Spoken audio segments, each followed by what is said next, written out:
Islam and greetings, Moors. Welcome back to another episode of Pardon the Interjection. I would love to give high honors to Prophet Noble Drew Ali and all the active Moors.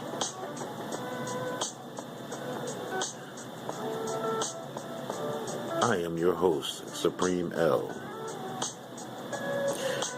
Here on Pardon the Interjection, we dig up and divulge information to the people for the upliftment of fallen humanity.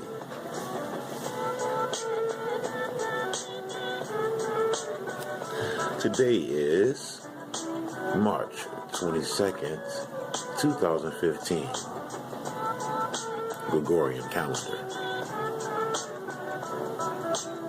I would like to say what's up to all my Moors.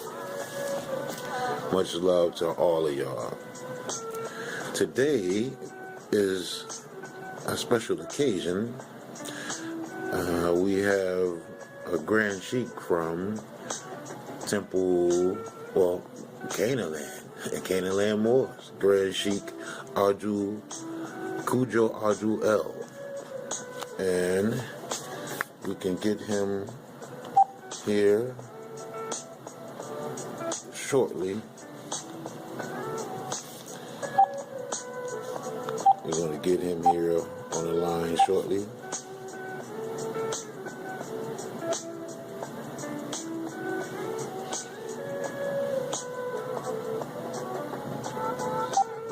Alright, just give me 1 second to get it together.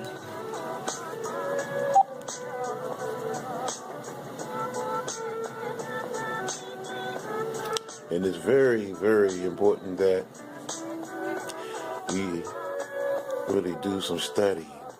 Studying is key. Trust me, studying is key, people.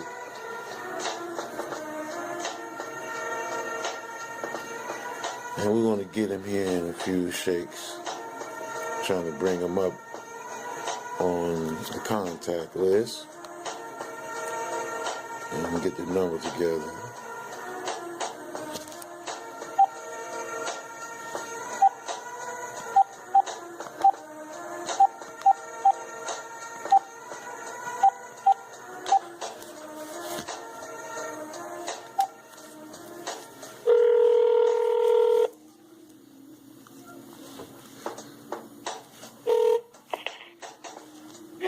Islam, Moore. We are live on session right now on Pardon the Interjection. My family, I have the Honorable Kudjo Adwo L. Islam. Okay, we was going to get into just a couple of topics that's short today. On Pardon the Interjection, we have to come one of the topics, my brother Los, he say what's up to Kudjo.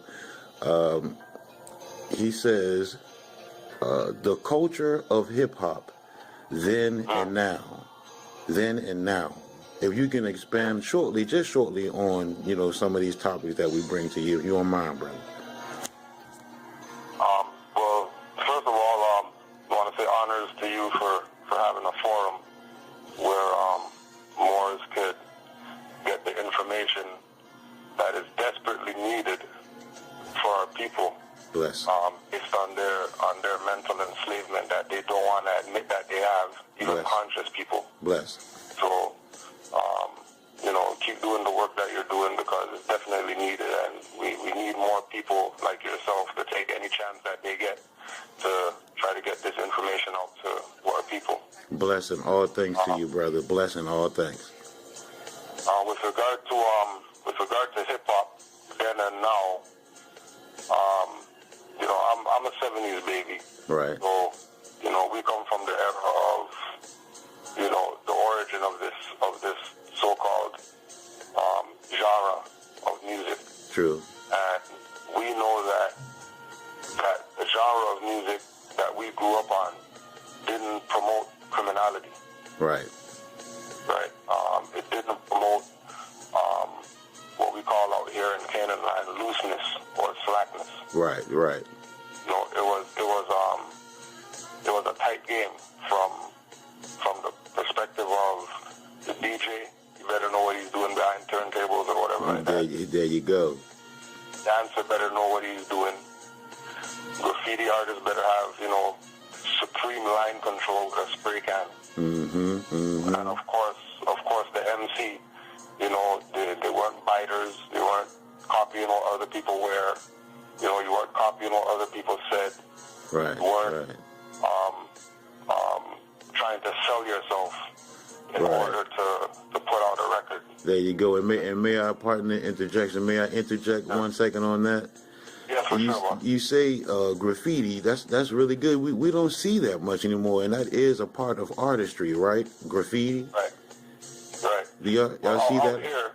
Out here, maybe about maybe early '90s. Not even that early. Probably maybe mid '90s, late '90s. They had this campaign out here where they would have a phone number where people could call in when they see graffiti, and then they'll bring their suit people to come with their spray cans and spray paint or graffiti, white.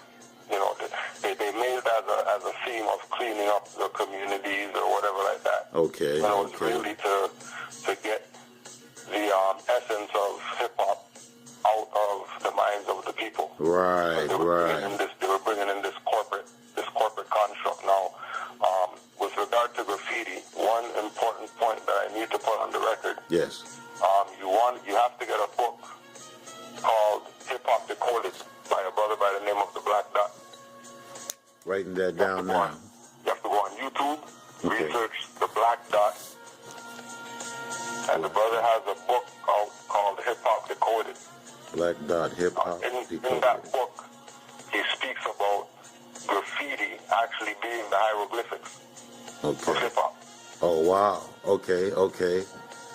So from that perspective, we can see why they had this program to get the graffiti off of, the trains and off of the walls and off of the places where, because graffiti was an art where the individual who was putting up the graffiti, they had an eye for advertisement. Right. They had an eye for making sure it's in a spot where anybody and everybody's going to see this thing.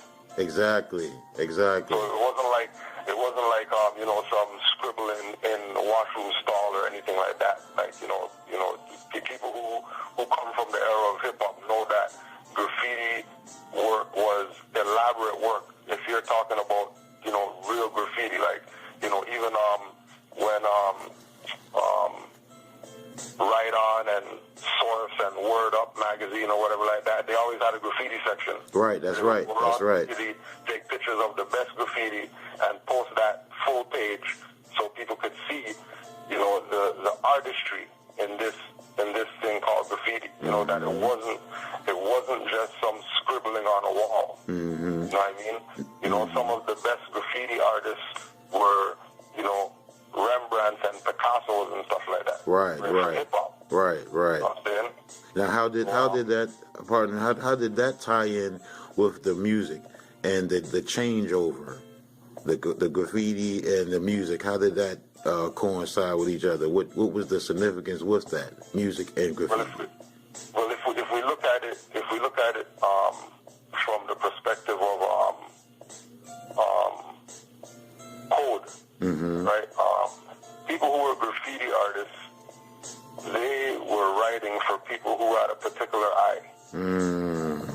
So, for example, there's a brother by the name of Kalindi I.E., a master chematologist, herbologist, etc. And he has some classes out there where he speaks about the power of mushrooms and raising your mental awareness, spiritual awareness, or whatever from going into meditation, eating mushrooms, and going